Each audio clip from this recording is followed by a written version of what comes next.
Je voudrais vous remercier d'être là aujourd'hui pour couvrir, en tout cas relayer les messages de plaidoyer qui nous ont été demandés à travers un projet qui s'appelle NPA Expand, que l'USAID a bien voulu financer et mettre à notre disposition à travers 4 pools, dont celui-ci est le pool de renforcement de capacité. Je vais aller directement dans les conclusions que les formateurs ont sorti à l'occasion de cette équipe pour aller dans l'innovation. Les conclusions ont reflété les difficultés que les ménages ont pour supporter le coût de la santé dans les foyers. C'est aller entre 40 et 46%. Je parle sous leur contrôle.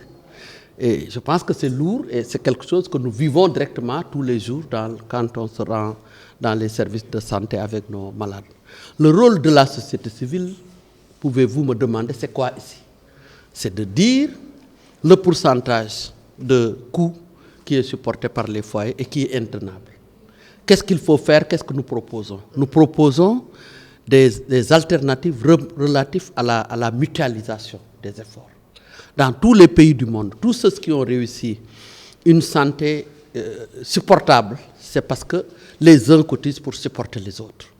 Ce principe de péréquation qui est appliqué par l'État même au niveau de la prise en charge des fonctionnaires, nous pensons qu'on doit essayer de le socialiser, de l'amener dans la société, pas que nous les femmes qui sommes l'objet de cet atelier, parce que l'atelier concernait la prise en charge de la santé maternelle, infanto-juvénile et du paludisme, parce que justement c'est les femmes et les enfants qui sont les plus frappés par le palud.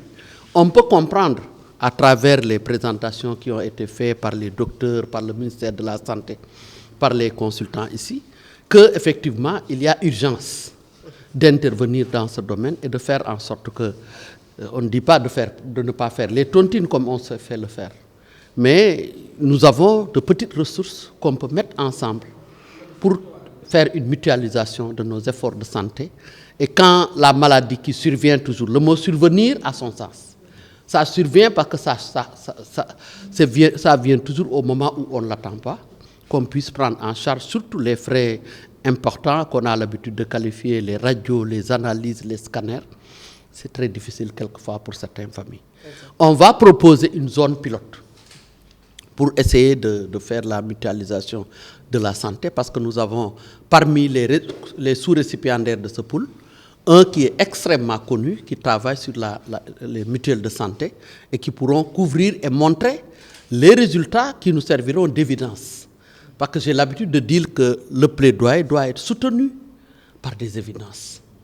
Tout plaidoyer qui n'a pas d'évidence, qui n'a pas de données statistiques, ressemble plus à des incantations.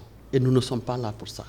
Donc ça, c'est le premier point. Le deuxième point qui est sorti par les experts qui sont là et que je remercie encore une fois, c'est la nécessité pour la société civile, à travers ce programme très important qui couvre tout le pays, c'est d'évaluer la carte sanitaire, de photographier la carte sanitaire et d'en faire une analyse pointue pour voir est-ce que c'est satisfaisant.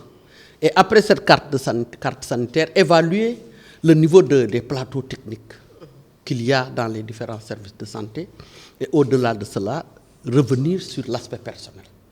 Parce que quand même, ces mois-ci, on a vécu des choses qui ont abouti à des grèves, à des incompréhensions que la société civile, en tout cas, se propose, même si elle n'a pas le monopole se propose en tout cas de faire des propositions allant dans le sens d'arrondir les angles pour qu'on puisse mieux travailler à servir la santé selon nos modestes moyens, mais aussi le secteur privé doit être impliqué.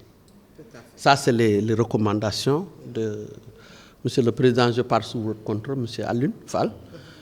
On a recommandé que les RSE, le secteur privé, à l'approche du pétrole et du gaz, puisse être une manne financière à orienter dans la santé.